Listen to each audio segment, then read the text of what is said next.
welcome to this edition of Border Report Live. My name is Rudy Mideles, and I am your host here in Harlingen, Texas, in the Rio Grande Valley of Deep South Texas. In just a little bit, joining me on the program, we're going to have our El Paso correspondent, Julian Resendez, to talk about a couple different things, but he's got a special guest on, a special guest that's going to discuss many of the issues going on with cartels on the other side of the border. We're looking forward to that, and we're also going to check in with him in just a moment on these headlines on a new issue that is popping up with fake IDs, or rather an issue that has popped up with fake IDs, I should say.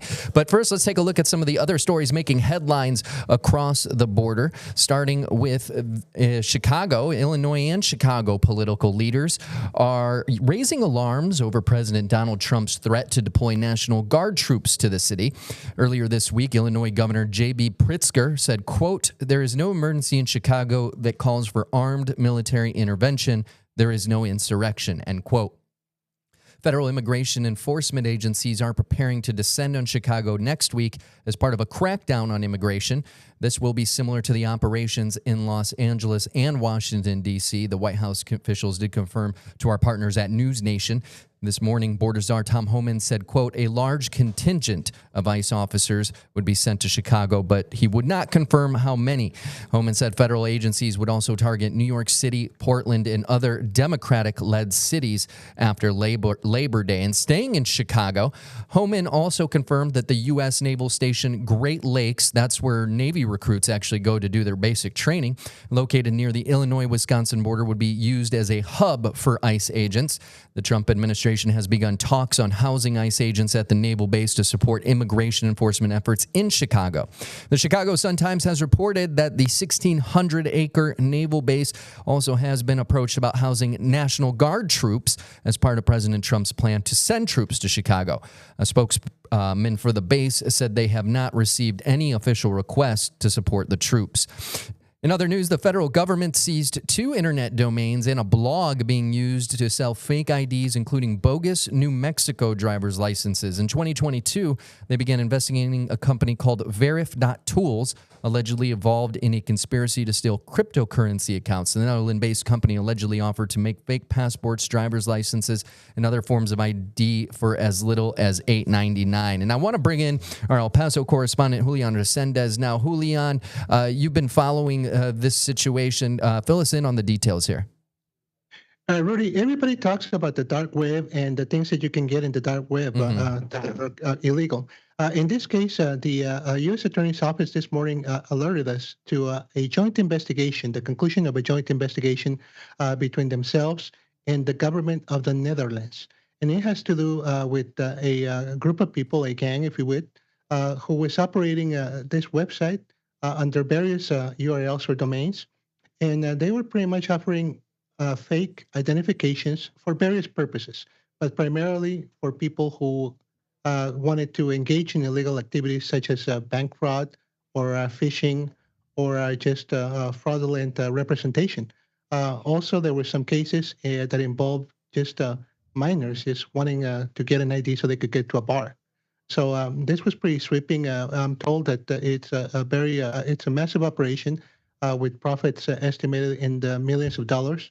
And that there was a raid on August 27th that precipitated all this. It happened in the city of Amsterdam, and it resulted in the seizure of 2 hard servers, as well as multiple virtual servers with the information of all these people across the world, including the United States, who had approached this company and had paid for these fake documents.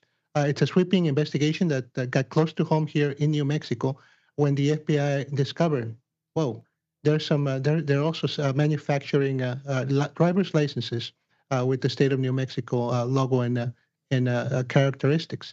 Also, as part of the investigation, the authorities in the Netherlands discovered that there was like an artificial, an AI type of software there to manufacture false passports, and the customer had the choice of country.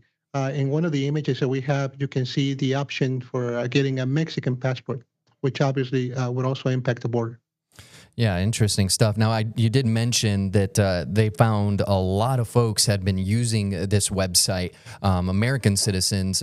Was there any talk about maybe prosecuting those individuals or trying to investigate what exactly they were getting these fake documents for? Yeah, absolutely. The investigation, since it's based in the Netherlands, is being led by Dutch police, and they're saying now that we have the servers, now that we have the information, we're going to identify the individuals. It might take some time because, Hmm. as it is with anything based on the internet, you don't have to be physically present in one place to affect your activities. Mhm. All right. Well, thank you so much for your reporting on this, Julian. And Julian, I'm actually going to turn the controls over to you now because you have a very special guest joining us in your studio today out in El Paso. So I'll go ahead and bring y'all up and let you go ahead and introduce him. Thank you, Rudy. Yeah, for the past few years here at Border Report, we've been relying on a number of trusted sources and individuals. I met Mr. Victor Manjarrez at UT El Paso when he was running one of the programs there. And he's a former U.S. Border Patrol sector chief here, formerly in El Paso, and also formerly in Arizona. He has been one of my most trusted sources when it comes to information about the cartels, about the movement of immigration, and how organized criminal groups really have come to take over and control this activity. So I'm going to toss to Mr. Manjarrez so he can tell us a little bit about himself. Julian, thank you very much. As you stated, I spent a career with the U.S. Border Patrol. I served from San Diego to Southern Arizona to here in El Paso, and probably the greatest growth was when I was at the Border Patrol headquarters as the National Strategic Planner for the Border Patrol. So it's a pleasure being here today. Thank you, sir. What can you tell us? I'd like to talk about this topic right now because the president of Mexico just addressed it. The Trump administration is kind of leaking this information. There's a lot of chatter right now in federal circles about the possibility of the U.S. Special Forces, U.S. military taking direct action against cartel leaders in Mexico. Before I toss to you, Mr. Manjarrez, I'd like to play uh, a video from the president of Mexico who was asked about this week, and this was her response. Do you think President Trump could bomb cartels in Mexican territory? No. México es un país libre, independiente y soberano. No, Mexico is an independent sovereign country. No foreign government would dare to violate our sovereignty. It's not like before. Mexico is too strong because of our people, because of our representative people's government. If they try, remember our national anthem. Heaven has given you a soldier in every son. México tiene mucha fuerza. That's a pretty strong rebuke from the president of Mexico. Now, Mr. Manjarrez, I'd like to ask you, but she's in an extraordinary position in which she is being pressed by the Trump administration to do something about all these people in her country who are participating in the fentanyl trade and now in the cocaine trade as well as the methamphetamine trade, and conspiring to bring all those drugs to the U.S. On the other hand, she has to respond to her people. And her people, every Mexican child who goes to school is taught about the U.S. invasion of Mexico of 1846 to 1848 that resulted in the loss of half of Mexico's territory. So let me ask you, Mr. Manjarrez, how far do you think we can go really with this initiative in the U.S. of going after cartel leaders in Mexico? Tell us all about it. Absolutely. I also think there's a third piece to that because you spoke about the pressures, right? The national anthem, the children being taught this, but there's also that pressure of inheriting, several presidential administrations of Mexico who really failed to do anything about the cartels. So there's that internal pressure itself because we often think of the cartels having an impact on the United States, but it's having a detrimental impact also within the citizens of Mexico from direct violence, residual violence on that. So I think that there's a real possibility, but I think it's more of a pressure to be placed on the government of Mexico. You exert enough pressure, and we've seen the president do this, puts pressure, it causes people to react, causes people to take some kind of action. And I think we've seen that from the government of Mexico. I think in her administration, she's been pretty darn responsive on that, sending National Guard troops, looking internally how they do things, agreeing to certain things on that. And so it doesn't allow the United States government a reason to continue with that process, but the pressure stays. Yes, I'd like to ask you, Mr. Manjarrez. I understand we're going to take a short break, but I'd like to ask you when we come back precisely about what Mexico already has done. I don't think a lot of people are aware of what the Sheinbaum administration has allowed the U.S. to do as far as training, as far as presence. We're even going to talk about U.S. spy drones flying over Mexico City or near Mexico City when we come back. Right, and you just heard it there. We're going to continue this conversation, and Border Report Live is back in 1 minute.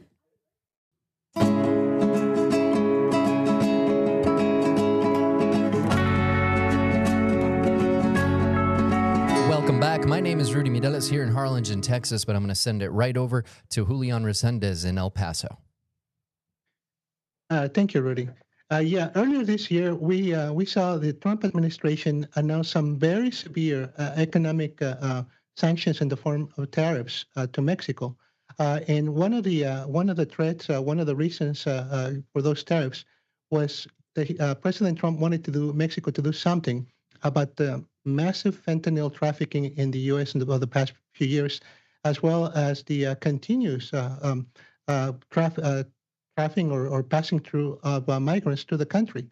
Now, since then, and this is what I'd like to talk to my guest, Mr. Victor Manjarrez, former Border Patrol Chief, Sector Chief here in El Paso and Tucson, that elicited a response from the President of Mexico of sending 10,000 National Guard troops to the U.S.-Mexico border to patrol the border. But there have been other measures since in which Mexico has allowed U.S. troops to come in. They came in for a training exercise, a highly publicized training exercise, disaster training here in Juarez. But they also there was also a group of U.S. Green Berets who went to Chiapas, was allowed to travel to the southern state of Chiapas in Mexico, and they conducted some special Mexican Special Forces training over there. Mr. Manjarrez, I'd like to ask you, can you tell us about what we're seeing as far as Mexico, what Mexico is allowing the U.S. to do in this joint fight against the cartels? Absolutely. So the examples you cited from National Guardsmen to the training exercises on that is really nothing new. We've seen these initiatives occur over the last 15, 20 years on that. I mean, you can go back a little further back. It started with the Merida Initiative that had the 4 pillars, and it talked about bringing equipment, training, rule of law, things of that nature. And so you're seeing this, I would call this a Merida Initiative kind of on steroids, so to speak.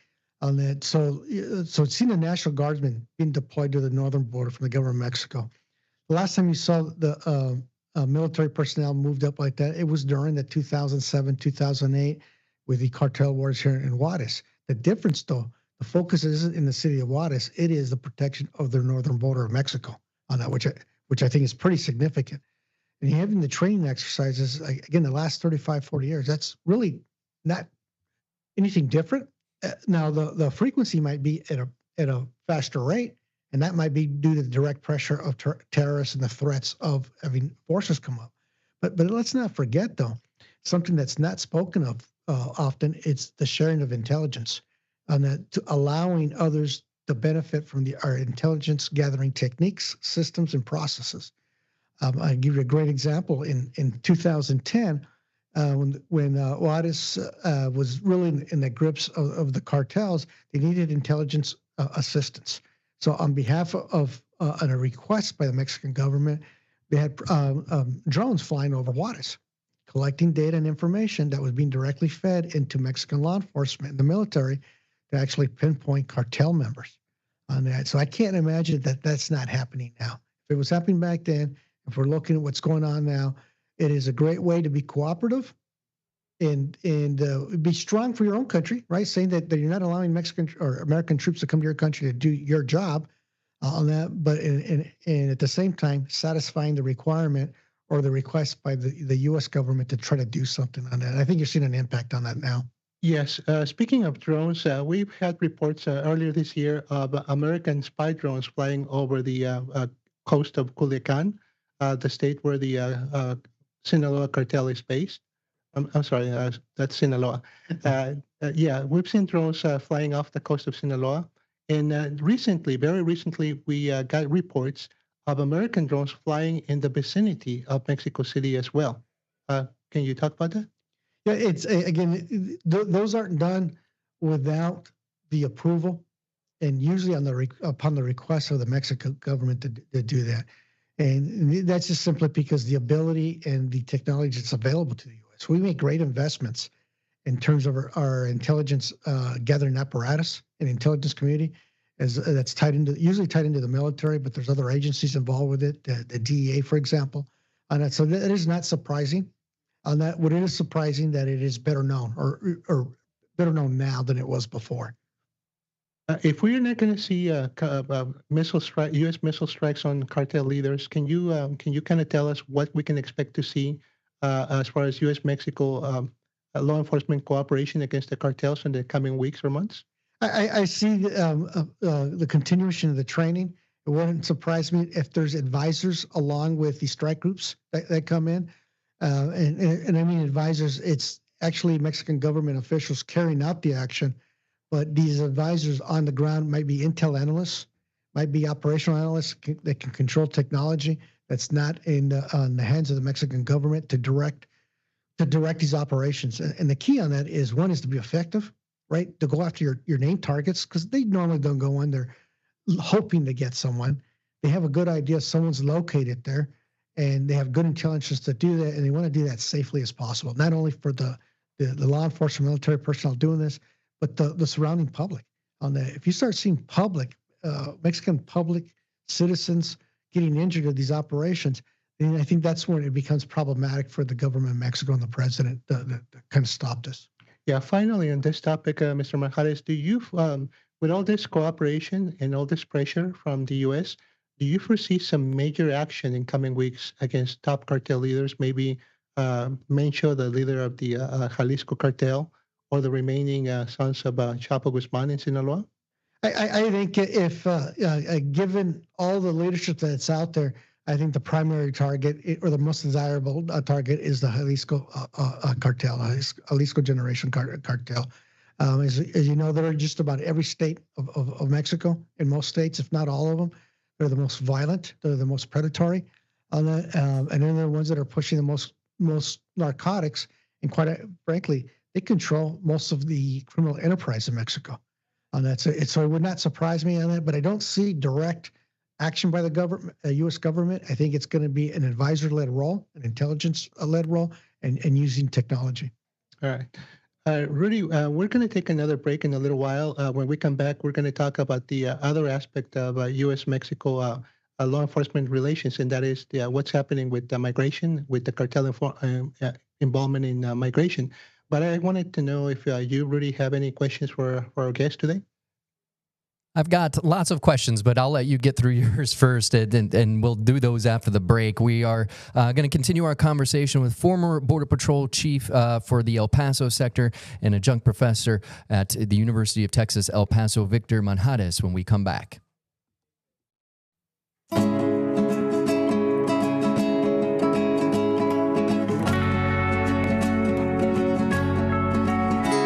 And welcome back to Border Report Live. My name is Rudy Mireles in Harlingen, Texas. But now let me kick it over to our El Paso correspondent, Julian Resendez, to continue his conversation with former Border Patrol Sector Chief for El Paso and adjunct professor in the Criminal Justice Department at UTEP, Mr. Victor Manjarrez. Julian. Thanks, Rudy. Mr. Manjarrez, I'd like to touch briefly on another aspect that has to do with law enforcement, border law enforcement, and the involvement of the cartels. And that is what's happening right now on the field with illegal migration.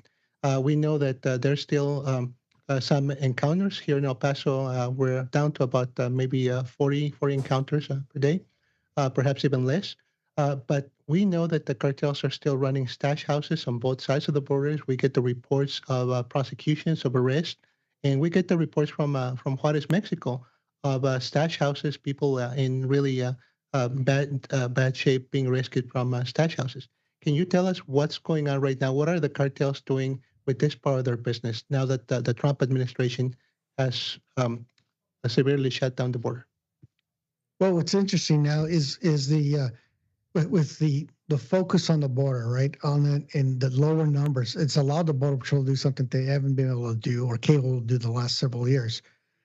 If you consider what happened the last 4 years, is they had a large number of surrenderees, right? People that would surrender to the local authorities or the Border Patrol to claim asylum. And so when you do that, you're not looking to evade apprehension or detection. You come up to the local Border Patrol agent and surrender. And that was happening downtown.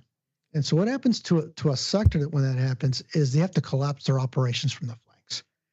In the rural and urban area, or rural and remote areas, they have to come into the urban areas to help process individuals. And it's not just process, it's the logistical tail. You know, you have to transport people, you have to feed them, you have to the look out for them, the care for them. Then you got to process them. You got to make sure that you keep the family groups together. You got to make sure folks that are claiming to be a family are really a family, because you get a lot of false claims to that as well. On that, so you got to collapse your operations. Now, when the numbers are down like they are now, when you're talking about 40 encounters in less, I mean that's incredibly low. The 40 encounters in less. It allows you to expand your operations to go out in areas that you couldn't patrol. And those are the areas that the cartels usually would run their narcotics. So what's causing the cartels now is to look at creative ways to get their narcotics through. So that's why you're seeing an increased number of seizures at ports of entry. And they're usually concealed compartments, or they're with individuals that are carrying narcotics. So you're going to see that. You're also going to see the pricing of to be smuggled in the United States higher. You're going to see the cost of being at a stash house higher. You're going to see stash houses get stacked up in Juarez because they can't move at the same frequency as they did before, but the flow doesn't slow down. They keep on coming up, so they're backed up in stash houses. And so what you see there is the exploitation of the individuals. And that's the bad thing. Most people that are crossing are usually the poorest of the poor. And so they come up there, they sell everything, and they're living on hopes and dreams. And so you get these organizations that exploit the hopes and dreams, and by charging you more and make you bear through conditions that you would normally not accept on that. So we see the border changing quite a bit. Is it still fair to say that the cartels are still marketing their services down in, especially in southern Mexico, rural Mexico, as evidenced by the profile of the few migrants that are being apprehended? Oh, absolutely. On that, you remember the cartels is kind of like a big box store, as I compare it, on that, where they sell all sorts of goods on that, and so that's just a revenue stream on that. So you're looking at even when you look at the Jalisco Generation Cartel, they were tapping into the pipeline in Guanajuato, the oil and gas pipeline, and selling it on black market. So anything that they can make money off, a commodity, from the human smuggling to the narcotics to anything intellectual property theft. So this is just a revenue stream. And again, the last 35, 40 years, I've either been involved with this or studied this. He goes, they don't give up a revenue stream unless it's absolutely dry.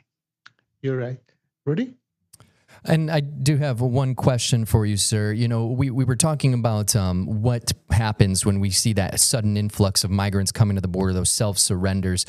With the numbers decreasing now when it comes to encounters at the southern border, we do see the Trump administration trying to hire more Border Patrol agents over the next couple years, especially over the next year, real hard. Do you see that money, as those encounters go down, being better spent on technology to maybe better find the drugs, or is people what the Border Patrol needs at this moment in time? I think it's going to be a combination of both, but I think the focus is personnel, because personnel provides the greatest deterrence. On that, we don't look at law enforcement as a deterrence, but think of the idea if you're driving down the highway and you see a police officer, what you see is brake lights come on. Oh yeah, and it's a form of deterrence. And so when you get Border Patrol agents out there and they look over, it's a form of deterrence. So the cartels will have a couple of options. One is they do it in smaller groups. They take them away from urban areas. And the trick is, if you cross through an urban area, your likelihood of being successful is greater if you're in a cartel, because you can hide in plain sight with the busyness of an urban area. But if you're in a rural or remote area, the risk is higher to being detected and arrested. And so it is a good value. And you look at the numbers of Border Patrol agents have gone down pretty significant, But the focus, if you look at what the Trump administration is doing, it's not only Border Patrol agents, but the greater focus is on ICE agents, and that's specifically for the interior enforcement of those who are already in the country, which we have not had that, well, in the last 35 years. As a chief of a sector in Tucson and El Paso, my hope was to have the whole of government approach. We spoke about it, but it never occurred. So I'm actually seeing this for the first time. All right. Well, thank you so much, sir. We hate to cut you off, but we are out of time today. Hopefully we can call again on you in the future. And thank you to our El Paso correspondent, Julian Resendez, for this interview today. And we appreciate you at home, too. Thanks for watching. See you all tomorrow.